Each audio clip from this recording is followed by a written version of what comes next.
Hello and welcome to my AstroCast. I am Heather Roan.Robbins. I'm author of Starcodes book, uh, Oracle, and the weekly article. I've started this monthly AstroCast to help you navigate this astrological moment in time. My guests and I will talk about the astrological patterns on a practical level, on a mythic spiritual level, and on the political level. And we will also get the chance to share observations and gems from their journey. As we speak astrology with each other, I hope these symbols become more transparent and available to you. It's an empowering language, and I want it to be yours. I want to welcome here a dear friend, um, Caroline Casey. We have been talking this conversation for 3 decades. As she was the first astrologer that I met that really looked at the astrological language as the connection point between the mythical world, the political world, the personal world, and our spiritual journey, that they weave together.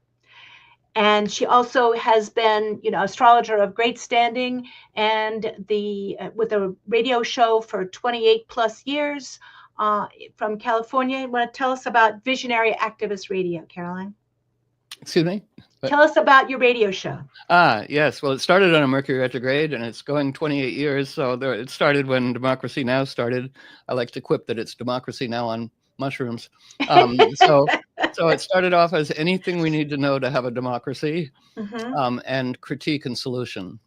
Here's a problem. Here's people doing cool stuff. But also weaving the astrological, mythological into the political, into the personal. Because my favorite thing when doing readings and everything is, to put somebody's individual chart, everybody listening, in the center, and then everything that's going on around them. Because everything in the world, it's an exquisite language of our personal psyche, separated by a thin membrane we call identity from the whole huge conversation. So everything going on in the world is microed into us in some way. So we're all in this dream together. And I do like, we'll get into everything. I like saying, right now especially, it's not what's going to happen, it's what's the assignment and what's available with which to cooperate, right? So cooperators are standing by, and so we'll get into that with the diagnosis, the critique, the disaster, which means against the stars, and then the consider, which means with the stars, and then the guiding, like how do we cooperate with this? What wants to happen? Yeah. Right. And what a turning point in time this is.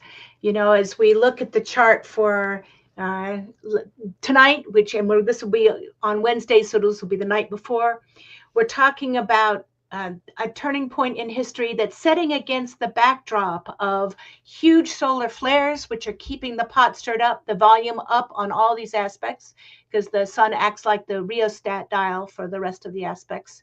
And at a time when 4 major outer planets are changing signs all within 2 years, going back and forth a bit, and the Pluto has already switched into Aquarius, Saturn and Neptune are about to go into Aries this spring. They'll back up in the fall and then go back in. And Uranus is heading into Gemini. So there's a huge amount of change in a short period of time. That's going to be a change in leadership and a change in our views. And that's the backdrop. And in the shorter term, last weekend, Mars, who is in its fall, and I want to hear Caroline talk about planets in their fall, but the term is in its fall because it's the sign opposite the one where it is exalted in Cancer, and it has been retrograde, and Mars now turns direct. At the same time, Aries, Venus, which has been in Aries, opposite the sign it rules, is now about to turn retrograde. So tell us a little bit more about your thoughts on being in fall and being... I think part of our dance, and we'll get to everybody in the outer planets, really represent huge forces of nature's intelligence and keepers of the whole big conversation, cultural and biological, as they dance with us. So and then all of them, but these are deconditioning deconditioning. We're in this huge deconditioning, Mm-hmm. changing our minds, changing identities. So Mars in Cancer, I get suspicious and I go, deconditioning astrology. Why should Mars, woofiness, be in Mm-hmm. any way dissed in its fall in Cancer, the sign of nourishing and all of the good things associated with husbandry and cooking soups and history? History is the womb of time. And I looked Mm-hmm. at many, many charts of great historians and great people doing wonderful things and providing nourishment for the world. And I go, I think that's colonial. I think it's an assignment, not a kind of same with Venus, stationing in Aries at 10 Aries, which is ruler of a nation.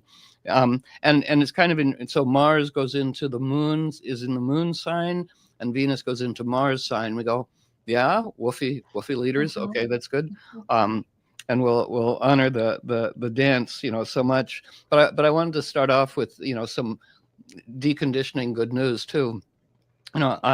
So many people dedicated for decades for Leonard Peltier's freedom, and in my own trickster astrology councils, we were like doing what we could, seeing him walking home. We must be. Mars in Cancer wants us all to be protectors, and this last retrograde Mm-hmm. also was to go into our own personal history and every chapter of our life, kind of reporting in, which is why I've changed how I describe myself. I now describe myself as an entheo astro animist, but it's like, just put all the words together of the Yeah. chapters of your life, and and researching, the retrograde of this last month or more, researching, because family is interesting. So my bloodline is related to grumpy Thomas Dudley, the second governor of Massachusetts, who was a grumpy guy who kicked Roger Williams out because Roger Williams wanted to cooperate with the indigenous people. But Mm-hmm. his offspring, I have to track it, is his daughter Anne Bradstreet, the poet, and my sister, who's had sent me her astrological poetry, Anne Bradstreet's. Mm. She wrote beautiful about February and about midwinter, and she and her husband wrote love letters to each other in astrology. Ah, So, so for ah. everybody, you reach back and you go, all right, we're all heretics. Who's the heretic lineage in your family, that wants to bubble up through you? It's like the Yoruba saying, the ancestors have sent us to complete their work, and we go, okay, we get handed the baton. And then Mars stationing, when a planet stations, it looks to us on Earth like it's spending a lot of time at one particular degree, Mm-hmm. and it really wants our attention and our dedication.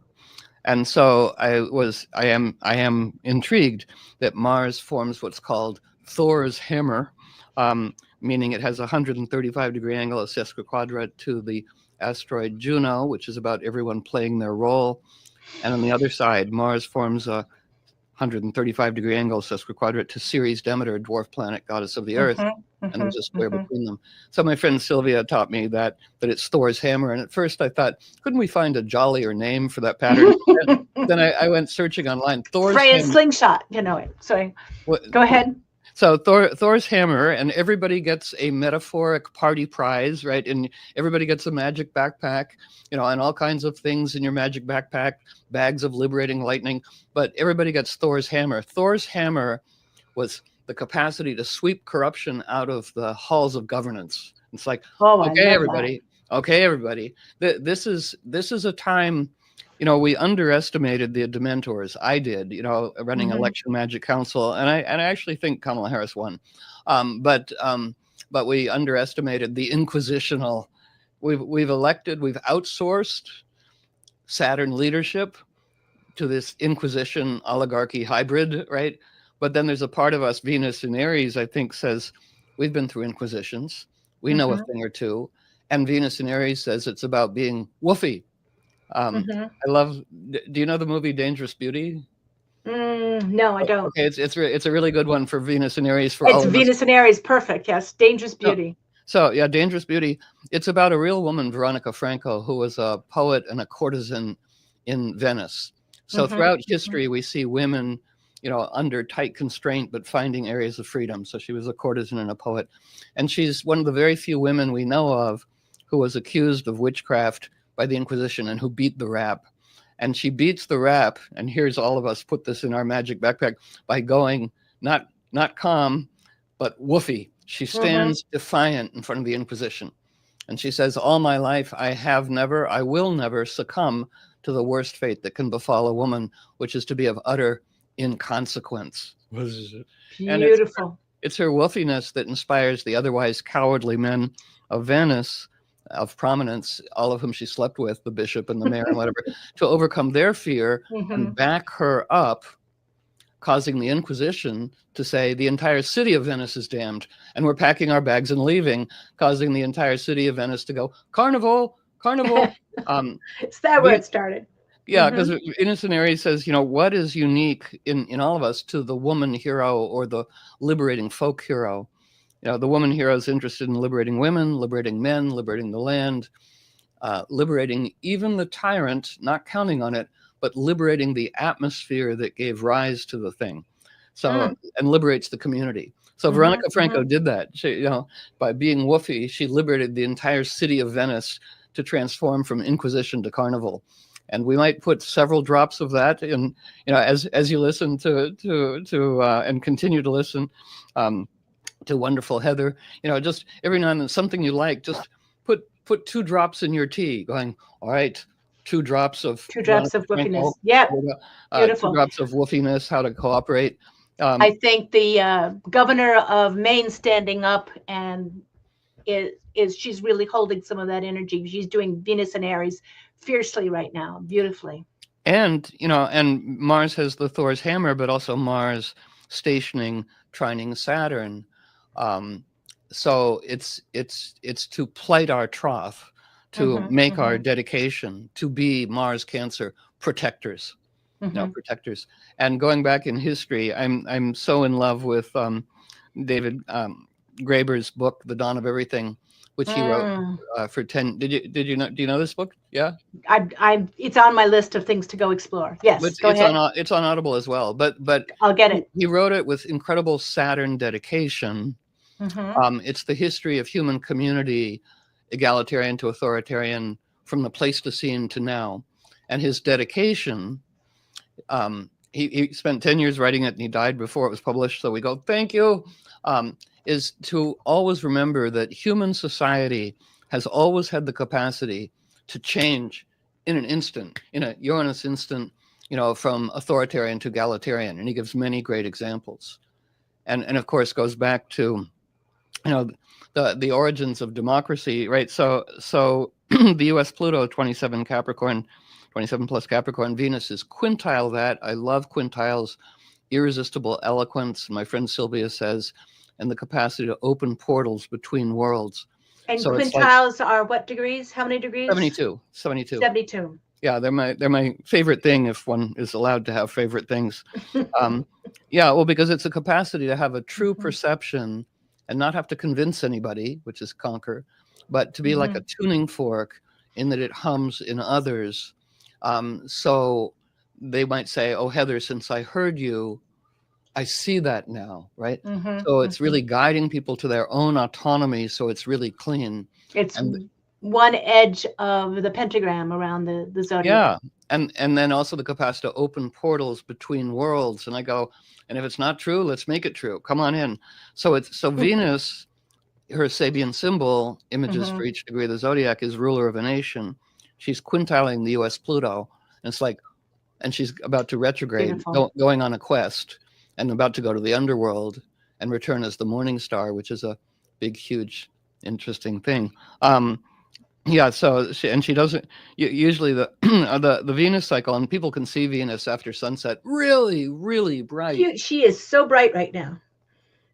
And I loved Dennis Harness, a Vedic astrologer that I had a consult with recently, and he said, in Vedic, retrograde planets are more powerful because they're closer to the Earth. I'm like, oh, that's fun to change our minds around there.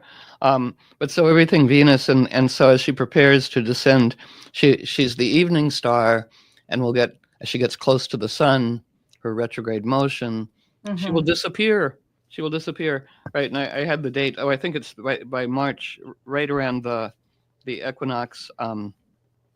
she disappears from the evening sky, always poignant, and goes into invisibility.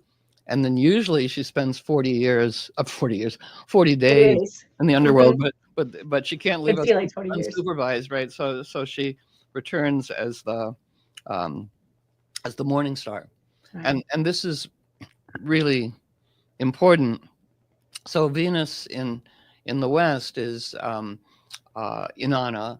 In Mesoamerica, it's Quetzalcoatl, and every culture has paid attention to the Venus cycle because usually it's like she will be the evening star for 9 months, then get close to the sun, disappear for usually 40 days, but this time it's only like 9 days, and then reemerge as the morning star. And the Quetzalcoatl myth is about leadership.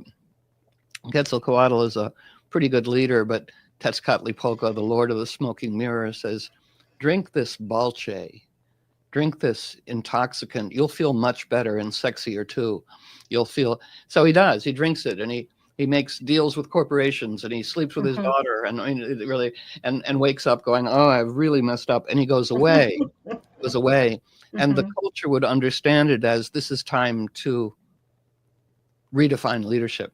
Goes away, and then coming back as the morning star, called the heliacal rise, when Venus, people would wait for this, wait, and it was a historical oops that Cortez arrives on that day, and they mistake the man for the myth. Always a Ah, mistake. Always a always mistake. a mistake. And I was covering for Pacifica, my radio network. I get to be the astro mythological news, and so I was covering both the conventions in 2016 and during the Republican convention. It was when Venus was returning, and it's like, oh no, they're mistaking Trump for Quetzalcoatl. It's like either we know the myths and we can participate, or if we don't know them, we're possessed. So they were like, Mm. "Oh, it's like no, it's a Cortez thing. No, terrible." Um, but in the Inanna Mm-hmm. version, many ways to tell all the stories, right? She goes to the underworld, many ways to tell that. Some say compelled, some say by choice, but she's gathering energy for a cultural renaissance. And when she returns and is the morning star, like, oh, she's back. Um, the Sumerian poetry is very racy and trippy. Um, well, one thing is the deal is cut that she can return to the overworld as long as she sends down a replacement. And she gets Mm-hmm. back and goes, everyone was worried about me and greeted me with joy, except my My lover, husband. except Right. my boyfriend, right? Yeah, Dumuzi, he's wearing his fine clothes. He does not, and she goes, I wonder And who he's I'll sitting send. on her throne. Right. Wait, right. I wonder who I'll send down. Ha ha ha. So Jungians take this as, men learn to go to a deep place, women are coming back, which is kind of, now-ish. Mm-hmm. Um, Mm-hmm. and And then respect other people's process, or you have to learn the hard way yourself. that's good too. Right. And then the Sumerian poetry is very trippy. It says one day she's recovering from her intense journey, and it says she's contemplating the wonders of her own vulva and going, oh, it is so great to be a woman, whether you have a partner or not. And the idea occurs to her. Here comes Uranus awakening. She goes, I know for my overland adventure, I'm going to rescue human culture. And human culture has been stolen by Enki, the god of wisdom, who has become a tyrant. So it's very sophisticated of the Mm-hmm. Sumerians to say anyone unchallenged will become a tyrant. So I think Venus and Aries says, Oh challenging boy, people. is she acting that out now. Well, how so? We have a tyrant who is trying to Yes. steal the culture Yeah. and Right. who has, quite Well, literally taken over the Kennedy Center and is working on and canceled soaking up the gay all. men's chorus, and there's no small or large churlish cruelty that they're not prone to, the Mhm, Dementors. But yeah, no, it really, really tracks, which is why the myths are really guiding and important, and they're mhm, back. mhm. All the myths that ever were or will be are here now. Um, so she goes, all right. So Enki, the god of wisdom, who's become a tyrant because he wasn't challenged, stolen human culture, and they really say, and left empty celebrity baubles in its place. They really, 2,500 years ago, they put it that way. So Inanna sets forth with her best girlfriend in their little round coracle boat to sail to Enki's island, and being a woman hero, or a Venusian hero, everybody's welcome. It's all in all of us. She doesn't go grr. She gets him Mm-hmm. drunk on beauty and poetry. And as he Mm-hmm. gets drunk on beauty and poetry, he gives back to her what he's stolen, parts of human culture called me's. And interestingly, the first thing he gives back to her is the erotic arts. I give to you the erotic arts, and then astrology and science and real estate and knitting. Mm. What she puts it all in her boat, and she sets forth. And Enki wakes up in the morning going, where's human culture? And his assistant says, you got drunk. You got out drunk on beauty. And there's Inanna with her friend and her little coracle on the horizon, Mm-hmm. her little round boat. So he does send demons after her, right? But she's so pumped up, and this can be all of us, with the success and the friendship that she fends them off with laughter and alacrity. And that's how Mm. Venus brings culture back to humans, and then they can have a wise renaissance of humans humbly cooperating with nature's guiding genius. Yes, there we go. Yes, what a beautiful parable for this time. Yeah, no, this is it. Again, this is part of the way. Don't mistake the man for the myth, or any human. Trust plants, not gurus, Mm-hmm. kind of Mm-hmm. thing. Yeah. So I so want to take one point back to the interesting at this time when transgender work is being so horrified, so attacked, that we have Venus in a fierce sign normally connected with being very masculine energy, and Mars in a sign that at its highest is a nurturing sign. I remember Rob Hand talking about planets being out when they are in their fall or detriment, just means they're not following the menu. They're not fitting in normal, easy societal constructs where the train lines run clearly. This is a time to reinvent and reconnect. It is a time when the idea that we all are multi-gendered beings. Each planet has multi-gendered sides. There is no the gender polarity is a mythology, and that we can bring in that fierce Aries, Venus and Aries energy to bring civilization back. And I do see the artists as being, the first edge of the revolution that we see coming. The yeah, artist has to come and turn that mindset around in the country the to artist, revivify it. the satirist, Mm-hmm. all the planets, really represent living qualities of intelligence that reside within us and connect us to the world. So as we mention them, feel them. Everybody can feel them stirring inside, going, "Ooh!" So everybody's got a Mm-hmm. Jupiter, everybody's got a Mars, a woofiness, their own customized one, but then the collective one. So yeah, Jupiter and Gemini quintiles Neptune for the launch of your podcast. I love this quintile. All right, I love so that quintile. it's a happy relationship between Jupiter and Gemini, also in its fall or detriment, right? And it's like, no, it's just an assignment to say big things in a podcast, right? To say big Jupiterian things in a Gemini network conversational way. And one of the things I love about David Graeber's work as a historian, and his chart is all coming alive. Even when people Mm-hmm. are dead, Mm-hmm. their charts really hum. Oh, it does. Is one of the things I love most is in the Democracy Project, which is on Audible. He's talking to activists, Tahrir Square in Egypt activists. And so as tyranny was coming down on, this is all pertinent, on Gemini, like press and media and things. And the activists said, if they called for a demonstration, 300 people showed up. They were like, oh, if 3,000 people showed up, they were like, oh, pretty good. But there was censorship coming down. But they noticed, here we go, they noticed that their cab drivers were very talkative, and autonomous. It's my cab. I can say anything I want. So all the activists got into different cabs in Cairo, and they said to their cab drivers, I hear there's a gathering in Tahrir Square at 4 p.m. today. 500,000 people showed up because of the cab drivers. So Ah. they took on the Jupiter Gemini. They took on the Mm-hmm. messenger function. So it's tyranny comes down. You could go, oh no, or you could go, ingenuity, cab drivers, mycelial, based on, if it Yeah, I goes love up, that. it's going to come back down, right? You know, um, the MSNBC just fired Joy Reid, one of their few black Mm-hmm. commentators. She was really growing on me doing in Black History Month, and they fired all of their black and Katie Fang and all their progressive black people. It's like, oh Lordy. But you go, okay, podcasts, ingenuity, Jupiter and Gemini, diaspora, you find a form that can't be constrained. That it's going to completely reinvent it. Yeah. So it's. I think that what we're doing in so many ways in America is making ourselves irrelevant to the next round unless we revivify it. Wait, and one of the charts we wanted to look at also is our Pope, who yes, we do. Is well, I wanted to say just one more thing about yes, walking Leonard Peltier home safe, right? To and to add to what you were saying too about, and quoting Rob Hand, may he be praised, the longtime ally Grump. Yes, definitely. He's both.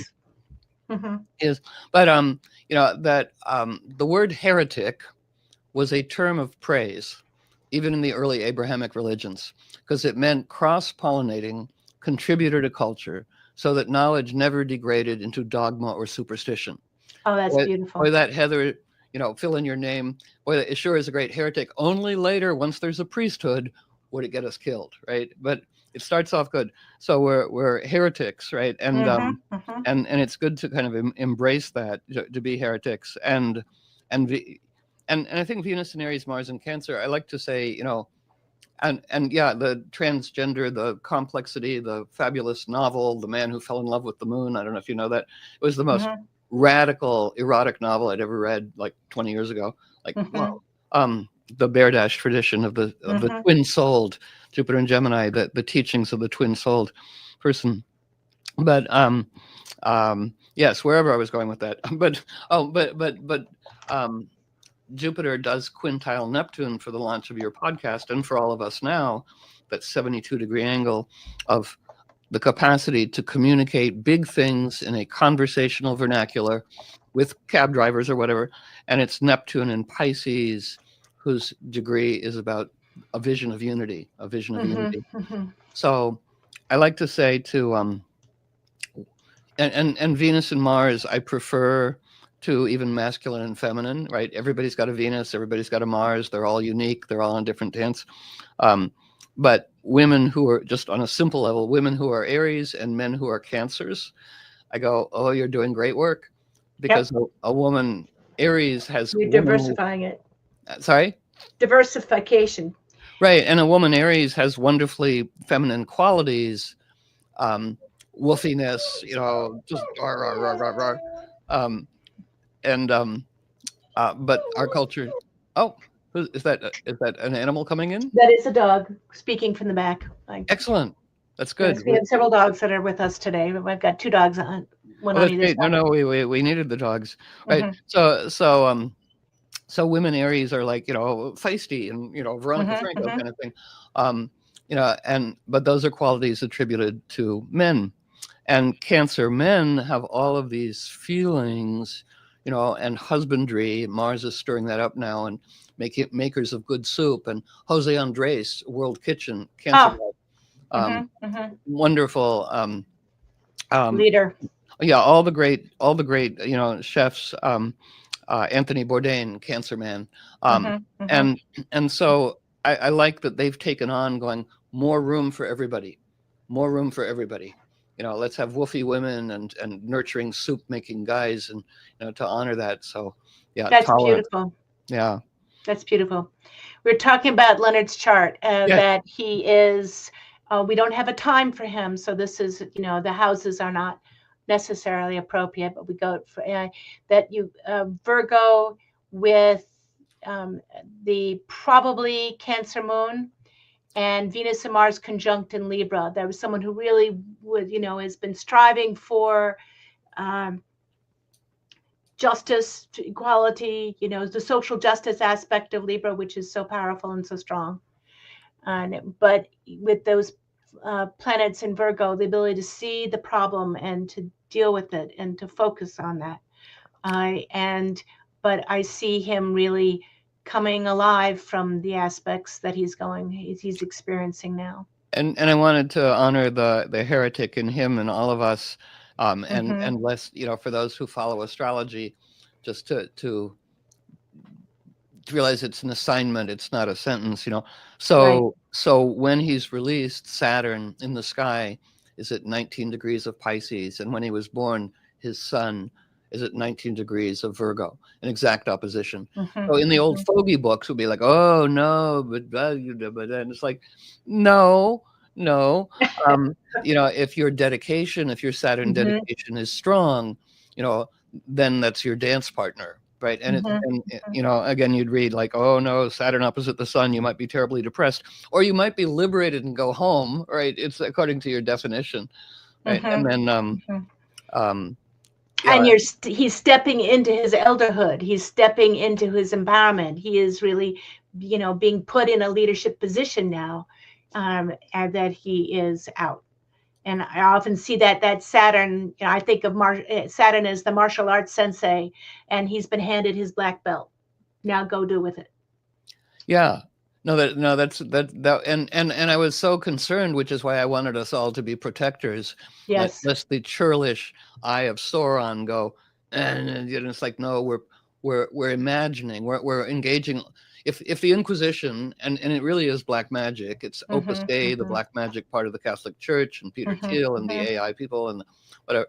I mean, Steve Bannon, they practice black magic. I mean, for real.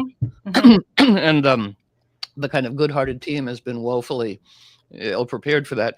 So we want to engage all of our skills. Exactly. Dog agrees. Thank you. mm-hmm. Woof. Dog agrees. Right. Go ahead. We agree. Woof. No, we'd be nothing without dogs. Um, yeah. So envisioning also visionary Mm-hmm, activism, the wedding. So we were seeing him protected. Dog agrees. You're mm-hmm, doing a mm-hmm, great job mm-hmm. of protecting us, doggy. That's right. Exactly. You, Deer walking by the house. that's right. And you want, and doggy, what's that? You want us to remember the long alliance of humans and wolves, right? Yes, Yes. that's it. That's it. Mm-hmm. And you want to remind us about the incredibly inspiring model of wolf leadership, don't you? Yes. Yes.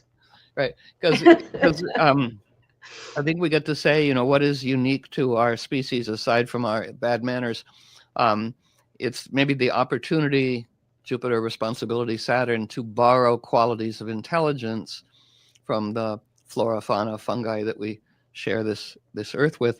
And so wolves, I lived with a part wolf and a half coyote, so I know these people. And so wolves don't operate on dominance. Excuse me. They operate on charisma. And in wolf culture, charisma means who initiates play best. Mm. And you can tell the charismatic wolf within 10 days of birth, because it's the wolf pup with the lowest resting heartbeat.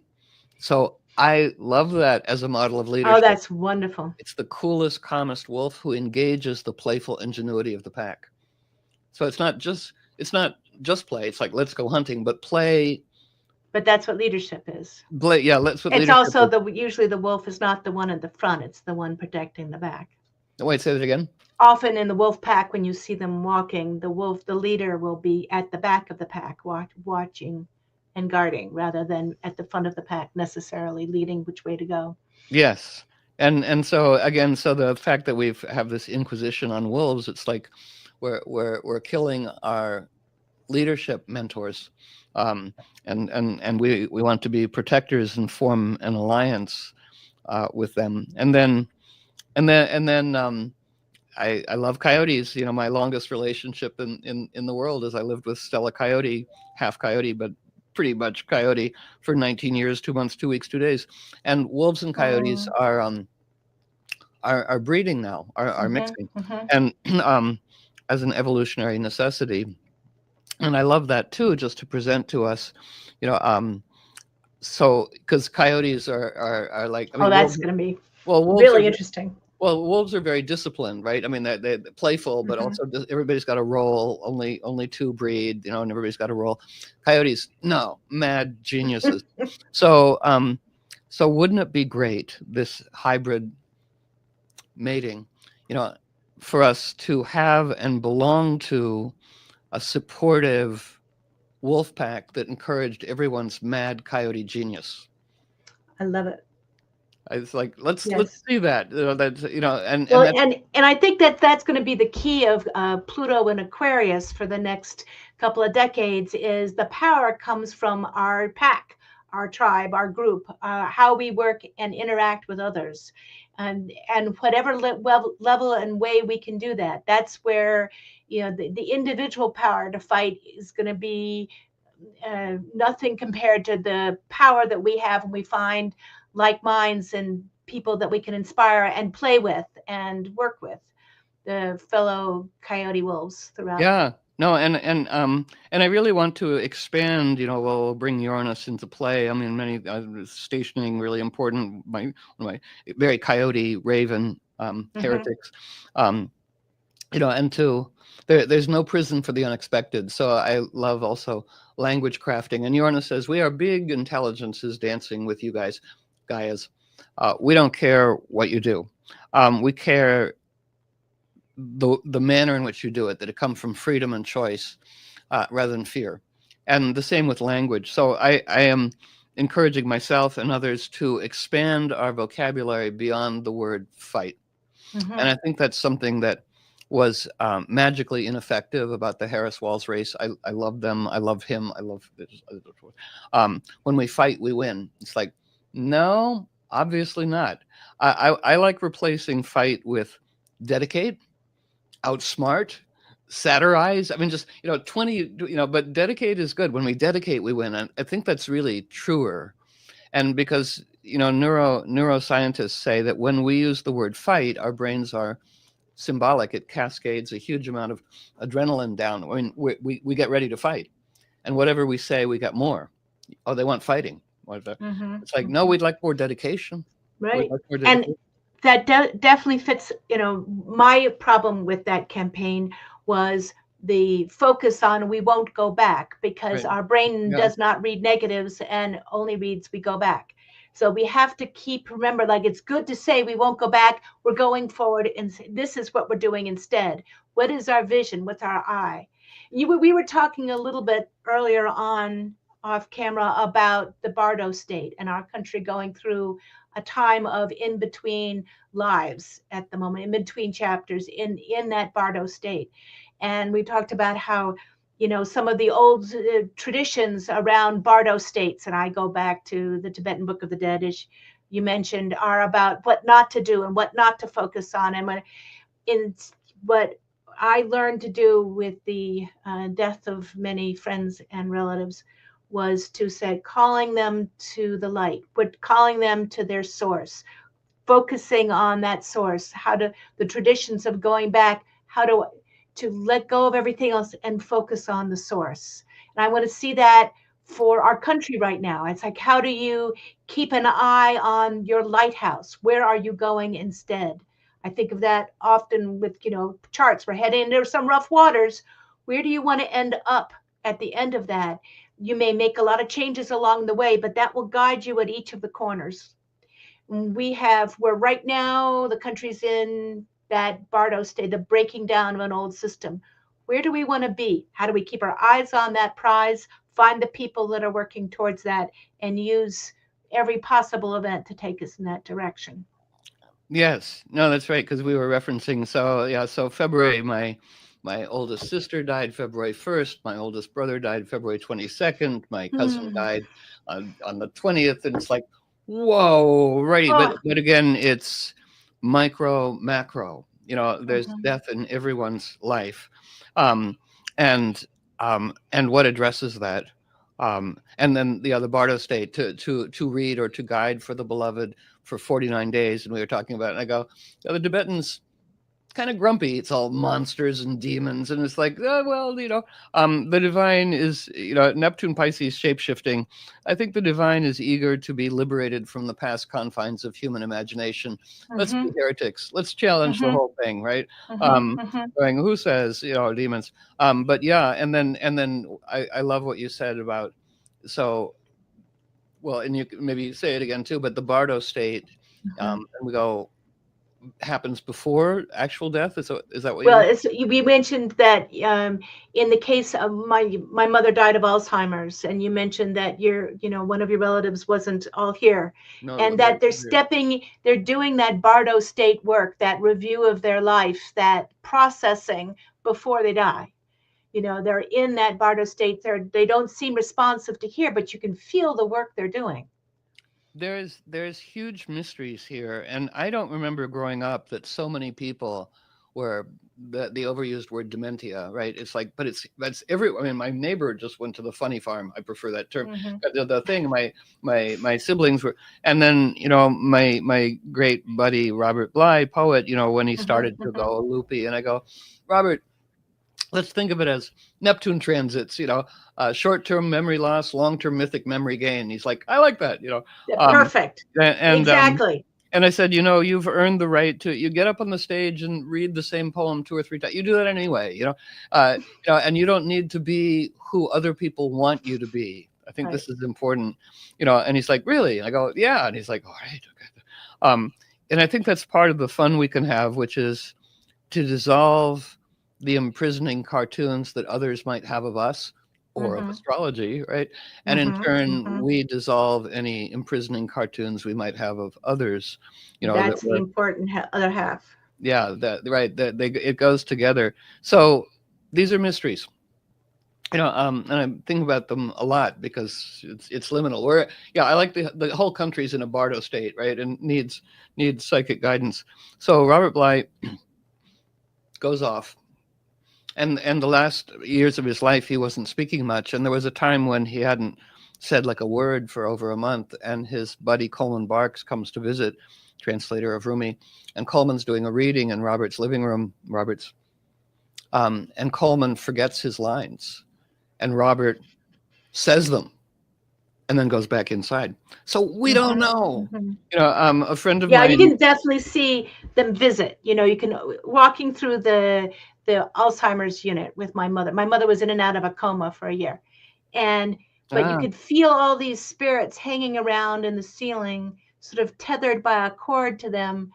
And sometimes they would snap in, and all of a sudden they were fully there behind their eyes, and then they would drift off again. And it was interesting what piece of long-term soul memory. It was not the details, but something like a poetic resonance or something that really hit the core of who they are, that brought them back right there behind their eyes for a minute and then float off like a balloon. yeah, and we gather that story. We gather these things, and my friend Nian McAvoy, a wonderful, wonderful person who's been in a coma for the last 3 years. We don't know what these between world things. We don't know Mm-hmm. it. But he wanted Mm-hmm. me to meet his late 90s grandmother, whom I hadn't met, and maybe even talk astrology with her. But they said she's a little loopy. I'm like, I Well, perfect. I Right. go with that. Somebody's mad cuckoo thing. My Mm-hmm. brother saying, I have a team of sexy assistants in the basement. I go, that's great. Let's go work out with them. Or, I mean, I'll go with anyway. So I walk into the room. I haven't met this woman before, and she lights up, and she goes, oh, I haven't seen you since the Tsar's court. And her Wow. family was like, oh, we're so sorry. I'm like, no, I'm going there. I'm going there. So for no Mm-hmm. justifiable, rational reason, she was full of 19th century Russian court gossip. Wow. Yeah, and so people tapping in, people say past lives. It's like maybe past lives, or just tapping into Akashic records, or Right. we don't know. But I think Or like is that the mythic dream? Usually find the truth in the mythos that's being played out there, but the characters and the scenery may be different. yeah, and I say just again quintile with it. Go along with Mm-hmm. the thing. Mm-hmm. Don't spiral out of polarity. Tyranny runs on polarity. And tyranny does terrible things, which makes us polarity, which it feeds on. So it's a huge assignment for us to not be snookered into feeding tyranny by polarity opposition. Yes. Yeah. And I love John Michael Greer, learned druid, saying, Love him. if you, oh, that's great. That's great. Yeah, if you want people to get nothing done but conflict, convince them they're on one side of something, and you'll only get heat. What two needs is three. This is very in us now. What two needs is three, which is the unifying story. We're all in this thing together, especially now. huge That's beautiful. opportunity Mm-hmm. Mm-hmm. because there's enormous power in awakened betrayal. Right. So for all of our team, I mean, there's in social media, which could use some improving everywhere. But people are like, oh, you people who voted for Trump, well, you're getting what you deserved. It's like, no, no, no. They're allies. They're allies. We're crafting a story. Welcome. You've been betrayed. You know, we've all been betrayed. Let's find a common story and let's get down to defining like what's the function of government and what is wise leadership. And people never mind being ask stuff, especially Mm-hmm. Saturn stuff. What's your Mm-hmm. definition of Mm-hmm. desirable government? You know, and so and then betrayal. Going, I voted for right wing cuckoo people. I did this thing, and now I'm losing my health care, and I'm losing my job, and I lose, you know, and I move. I just, you know, just and it's like so. It's horrible, and it's also liberating. Going, Mm-hmm. all right, okay. Um, I love Alan Watson says, no sense clinging to the rocks that are falling with you. So we just like accumulating these things and carrying them in our pockets, right? To liberate. But Yeah, yeah, that's a wonderful image. And we're heading into the new moon in Pisces on Thursday, and yeah. that moment of a new dream for the year, that the last new moon of this old astrological cycle, and we're talking about what that in big picture, but every year there's the letting go, the dissolution, the sensitivity, the vulnerability, the chance to dream of Pisces that moves into brash action when everything goes into Aries. And this is really this weekend, we're feeling this intensely as we have at the moment. The moon will be conjunct the sun in Pisces, Saturn, Mercury, North Node, and Neptune all in this sensitive Pisces. But as you know, it's going to be like the beginning of a new spring when, and with all the floods and problems and storms, but as Saturn and Neptune head into Aries in the end of March and April, and even just the fact that Mercury heads into Aries on Monday and the moon heads into Aries on the weekend. We've got this, but first we have to make that work, to make that, Aries energy work. We have to have a dream that it can empower. Otherwise, it just can become static. But so this week is a really good time to come back to your dream. What is your dream? What would you like to see form in the next year? And the Mars Saturn, how what is your deepest desire and your deepest dedication? Um, and I like working with the planet parts of ourselves. You know, each has a skill. I'm really increasingly viewing astrology in its most deep, wonderful form as a guide to how to be a fully participatory Earth citizen. You know, Mm-hmm. all Mm-hmm. these skills. So the new moon at 9 plus Pisces, the Sabian symbol for that, right? There's metaphoric images for each degree of the zodiac, old tradition, always being reworked. We use some humans made them up, so if it fits, that's good. No, no. But I love this new moon at 9 plus Pisces, which is aviator, sails across the skies, master of the high realms, setting in motion projects that will benefit the next 7 generations. We go, all right, that's a good generation, Beautiful. everybody. Let's do it. Right. Let's do it. And, a lot of astrologers in podcasts, in the last year or whatever that I would be on, um, Israeli astrologers who were remarkably removed from reality, I have to say, going, whew. But anyway, they're like, well, what do you think about Neptune and Aries? I go, it depends on what we do now. Whatever we imagine will quicken, right? Mm-hmm. So it's not what's going to happen to it. It's like how to participate in a desirable vision that we want to bring alive. And I think Saturn, a part of all of us, it's how we define things, it's authority, it's our autonomy, and its skill in all of us is to define things, to dedicate, to take vows. But here's my heretic self. But I think Saturn is terrible at, well, how are we going to do that? And we go, no, Right. Saturn's job is not how. And when we burden it with how, it just downloads centuries of ancestral futility, right? So I'm currently working. Saturn's job is what, not how. Jupiter and Mm-hmm. Uranus, parts of ourselves go, we'll do how. Do We'll do do that. common sense We'll do things. that. And then Saturn can come in and scaffold it, but it cannot decide the process. Right. Well, we create the template, and then invite in that which animates it. So yeah, yeah, we know each other pretty well. But so for the last year anyway, I've been enchanted by the fact that the word Mm, vessel means contain in all languages, means container and boat. So I love that. that is So all of us, beautiful. we're crafting our vessel, we're crafting our container of dedication, and then we're going to get in it and set sail. Like Inanna and her friend and her little coracle. It's like, what kind of boat do you have? And that's just to go back to Pope Francis for fun. And it Mm-hmm. is all, well, where do I stick him? Well, I have him somewhere. Oh, you have him there.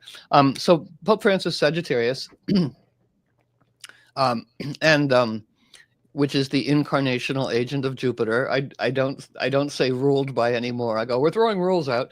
Incarnational agent of Jupiter, and we I go, like that. well, where's Mm-hmm. Jupiter? And we go, oh, it's in the next sign in Capricorn.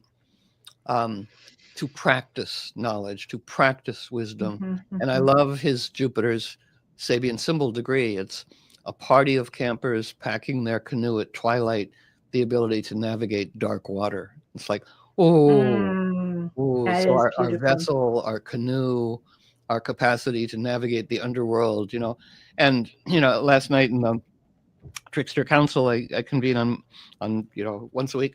Um, you know, I said the Sabian Pope Francis. I mean, because you could go, oh, the Catholic Church terrible, and the doctrine of whatever, and indigenous people, and crimes against women. And we go, yes, and he's our pagan Pope.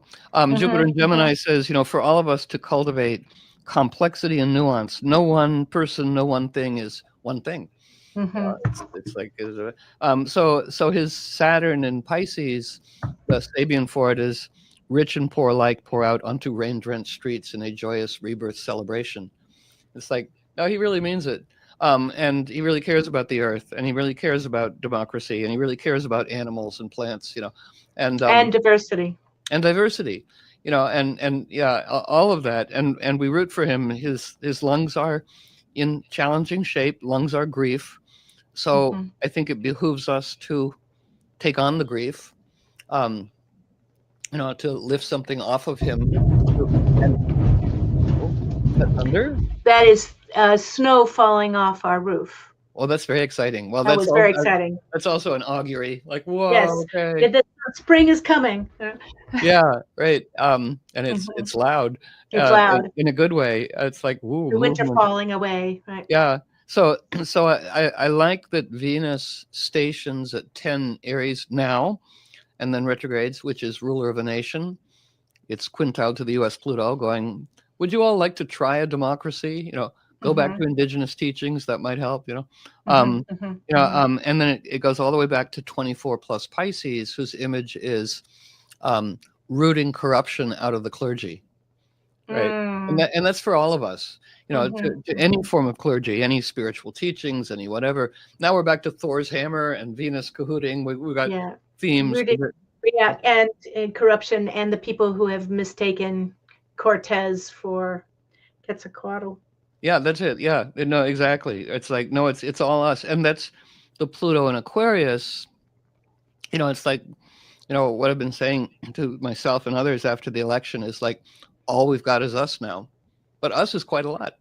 And that's why I go to the anarcho, the intelligence of community, and Pluto and Aquarius says the toxic mimic of community is a cult. Mm-hmm. We've got a cult. It's a cult.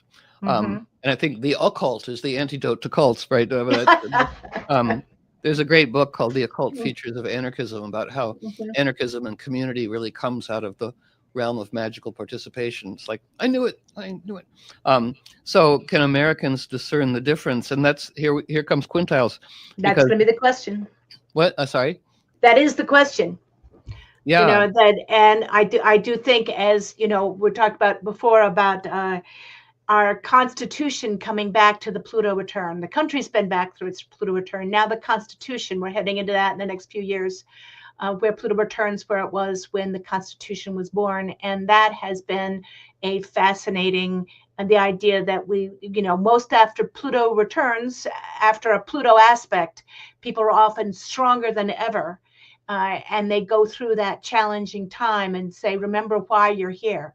And I think what we're going through now is like, remember why we need the Constitution, and remember the vision statement. Well, Take it to the highest level. an agreed upon story, right? Mm-hmm. That's what's under dissolving attack. Do we have a shared agreement, a shared public agreement? And it's like, yeah, so it's dangerous, but that's why I turn to participatory animism, right? Again, I like to say animism. It's not a belief; it's just good manners.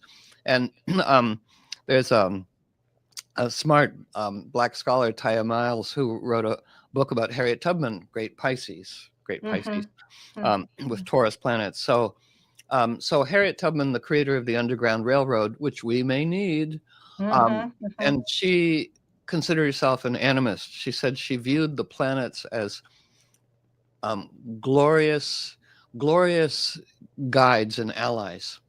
And she knew about the deep water that would hide her and those she was leading to freedom. And she loved the heretical plants, the weeds that were good for healing, and the trees and the standing stones that were landmarks to guide everyone to freedom. And this wonderful phrase, it said, by the end of her life, she had become those things: a guiding star, living water, a bracing tree, a guiding rock. I'm like, oh, That is so beautiful. yeah, may we all become those things to which we're dedicated, right? It's really beautiful. And she said that, without and this wonderful other phrase that I want to give to yourself and your glorious Virgo self as well. It said, Harriet approached each day with luminous pragmatism. It's like, right. It's like put the 3 drops of that, going, 3 drop. Yeah, we need three yeah, drops of luminous pragmatism. right. Because it worked. It worked. It worked. It worked. And again, it's where am I going? How am I going to get people there through And extraordinary odds? And Frederick Douglass also see these suppressed colonizer things, profoundly animistic. He would talk to the Mm-hmm. trees. Mm-hmm. Trees, which way do I go? Rocks, will you support me? Everything alive. And All the good druids appreciate you for that. Say what? That's all the good druids appreciate that. Yes. Yeah. Well, again, And I it's think, listening to I, that. what do we have? Mm-hmm. Again, our willingness to cooperate with nature's guiding genius and experiment, experiment, experiment. So, yeah, Uranus stationed at 23 Taurus, which is right. We just put this on the altar. We don't know it's where the sun was when Israel was founded at 23 Wow. Taurus. So Uranus is stationing on Israel's sun. And when I was talking about that way back, a year ago after October 7th, which is Putin's birthday, just oddly. Okay. But Israeli progressive gay Israeli friends of mine were like, "Do you think Israel will continue to exist?" I'm like, "Not in this form. Anything anywhere is everywhere, right? Mm-hmm. So Mm-hmm. all government structures, this is the Mm-hmm. death of American empire, right? But what shall we ladle out? You know, um, and it would be a miracle because it's really such incredible, churlish, appalling cruelty. The lowest. We've outsourced Saturn to the devolutionary nadir of our species in terms of cruelty, and that's why it's a return to the. What would it mean that this principle that Uranus really insists on equality? It transits a country. And then we go. Let's just go for the necessary miracle and the unrealistic vision of the community of grief Right. crossing all man-made borders, going. I thought Biden could step into that, but no, he had a moment, where he could have unified the grieving, and then also love of the earth, the people who work the earth, people who love the earth underneath corrupt leadership. So we might Well, I root mean, for it. as I quote you often saying, I will vote for that with my imagination. Yeah. Well, we're always voting for reality, right? Yeah, Right. right. And that I will imagine it. That's part of the light that we can take this. What we can't do from the looks of all the planets is stay where we were. We can't go back. We can't stay the same. What can we move towards?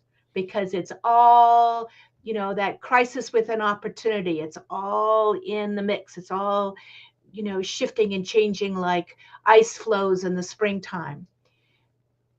Keep an eye on where you're going. Keep an eye on where we're drawing people to. What's that light on the other side of this strange Bardo state? Yeah, and because Uranus is nature's evolutionary genius, it has no category about success fail. It's try stuff. Try that. Mm-hmm. Nope. Try Try that. that. Nope. Try that. Oh yeah. So I think it's a try stuff, not Mm-hmm. try it like, oh, it didn't work, cancel Mm-mm. yoga. It's like try something else. And Mm-hmm. so Modify it. What needs to change?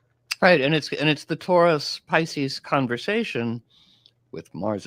Well, it's all conversing, Mm-hmm. right? A wonderful word, converse. But yeah, and so it's like again participatory animism.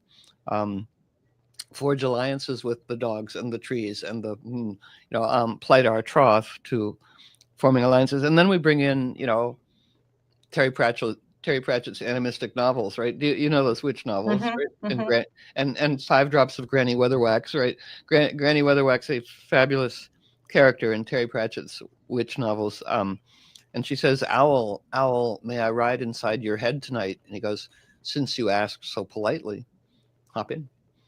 And I go, that's fun to try, experiment, and I do love always bringing her up that she's about to do some impossible thing to save the community, and everyone says that you can't do that. That's impossible. 1,000,000 to 1 chances are against you.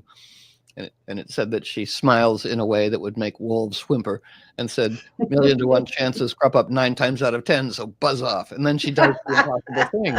She does the impossible thing. So, Uh-huh. Uh-huh. 5 drops of Granny Weatherwax into our brew if that appeals, right? So I love that, and then our own participation, in his great novel, I Shall Wear Midnight. The cunning man has come to town and created mob mind, that draws forth the worst, the most violent and cruel parts of people. That's a cult. It's a cult. Um, Mm-hmm. and the young girl witch, her job is to dissolve that, and our job is it's a Neptune thing, right? To create the atmosphere that invites the best of people.